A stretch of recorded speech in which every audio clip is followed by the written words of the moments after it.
ఇట్లనే రైతుకు ఇంకొక భరోసాగా 2 లక్షల రూపాయల రుణమాఫీ చేస్తామన్నారు. ఇంకా ఎవరన్నా లోన్లు లేకపోతే పోయి తీసుకొచ్చుకోండి, నేను రాగానే డిసెంబర్ 9కి రుణమాఫీ చేస్తా అని చెప్పినాడు. అది కూడా ఒక్కసారి మీరు చూడాలని విజ్ఞప్తి చేస్తా ఉన్నా. విజ్ఞప్తి చేస్తున్నా, ఎంబడే బ్యాంకు పోయి 2 లక్షలు తెచ్చుకోండి, డిసెంబర్ 9 నాడు నేను రాగానే మాఫీ చేస్తా. ఇవాళ చంద్రశేఖర్ రావు ఏమనుకుంటున్నానంటే రుణమాఫీ చేసిన ఓట్లు నాకు పట్టాయని. నేనేం చెప్తున్నా అంటే రుణమాఫీ అయిన వాళ్ళు అందరూ ఎంబడే పోయి మళ్ళీ 2 లక్షల రుణం తెచ్చుకోరి, డిసెంబర్ 9 నాడు నేను అవి మాఫీ చేస్తా. కాబట్టి రైతులందరికీ నేను విజ్ఞప్తి చేస్తున్నా, ఎంబడే పోయి బ్యాంకు పోయి లోన్లు తెచ్చుకోరి, వచ్చిన ఎంబడే నేను రుణమాఫీ చేస్తా. ఏం సమాధానం చెప్తారు దీనికి ముఖ్యమంత్రి గారు? ఏం సమాధానం చెప్తారు ముఖ్యమంత్రి గారు? ఇవాళ రైతు భరోసా పేరు మీద ఇచ్చినటువంటి 15,000 రూపాయల రైతు భరోసా లేదు, 2 లక్షల రుణమాఫీ లేదు.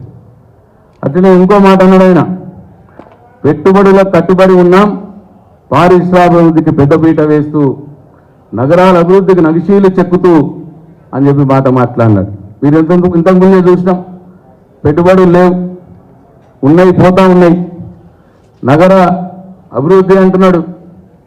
ఇగో ఫార్మా సిటీ, ఇవాళ గౌరవ ముఖ్యమంత్రి కేసీఆర్ గారు, ఇండస్ట్రియల్ మినిస్టర్ కేటీఆర్ గారు లక్షల ఉద్యోగాల కల్పన కోసం ఇవాళ ఫారెన్ ఎక్స్చేంజ్ మనకు ఫార్మా కంపెనీస్ ఇక్కడ వస్తే మరి వాళ్ళు ఎంతో అభివృద్ధి చెందే వీలుండే ఫార్మా సిటీని అవగాహన రాహిత్యంగా ఒకసారి రద్దు చేస్తామన్నాడు, ఒకసారి ఫార్మా విలేజ్ అన్నాడు, ఇష్టం వచ్చినట్టు మాట్లాడుతూ ఉన్నారు.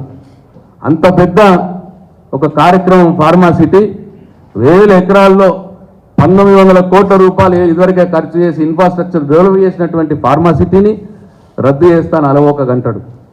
తర్వాత మళ్ళా 2 రోజులకు కాగానే లేదు విలేజ్ చేస్తామంటాడు, ఫార్మా విలేజ్ చేస్తామంటాడు. అంటే ఏమన్నా అర్థం ఉన్నదా ఆయనకు? ఏం మాట్లాడుతున్నాడు? ఇదేనా ఉద్యోగ కల్పన?